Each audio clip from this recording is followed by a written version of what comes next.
what I try to say to people that I mentor is try to pull each other up, because once there is somebody in there, hopefully, if they are a good leader, they will help bash down the doors for everybody else. I think we're at a really interesting point of time where we do have Asian Australian role models in the media, in business and in politics, and to band together, find your community and maybe form your own mafia. If we have solidarity, if we have mentorship, if we help one another, if different minority groups are supporting each other, whether it's through mentorship or friendship or networking, together we are stronger. That is more important than trying to beat the other side at their own game, because you're never going to do that. Don't be afraid to put yourself forward, and while you shouldn't conform to people's expectations about how you should behave and how you should identify, you've got to be aware that how people see you may not necessarily match with how you see yourself. This isn't about fixing young Asian Australians, it's about working against a system that still has a certain ethnic and cultural default. But no one's asking you to change, it's simply looking at living your life through the circumstances and the expectations that's out there.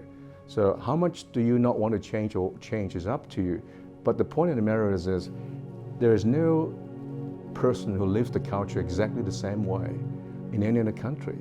Why? Because there's the adaptive requirement in any country you go to, even a geographical setting. And it's a colder country, it's a warmer country, you adapt and you change.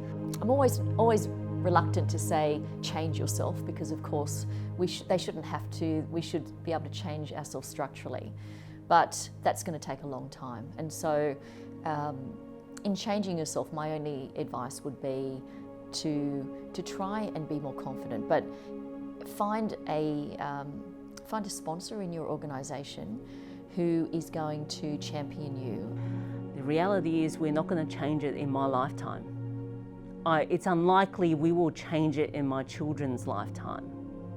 So what I do say to people is that I need you to learn how to be personally agile. I need you to be adaptable to circumstances, because you are working in a system that is going to be biased against you. If you start with that premise, you're more likely to succeed in that system and then get to the top of the organisations and help us change those systems. In an English-speaking setting, we would all understand that the squeaky wheel gets the grease, for example. That's a concept that doesn't necessarily translate to other cultural settings in the same way. So in many Asian cultures, for example, you don't want to be the squeaky wheel. There's a Chinese proverb that says the loudest duck gets shot.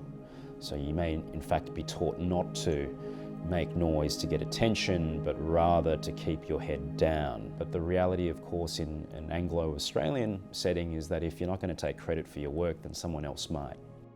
I think that they need to be who they are. I think you really need to be authentic and to have integrity, in what you genuinely believe in. So otherwise you would never be a success, you'll fall over at some time. And I think there would be a loss if you get people to change and adapt, because I think the value in diversity is because people are different. You have to say to people, we value you because you are different.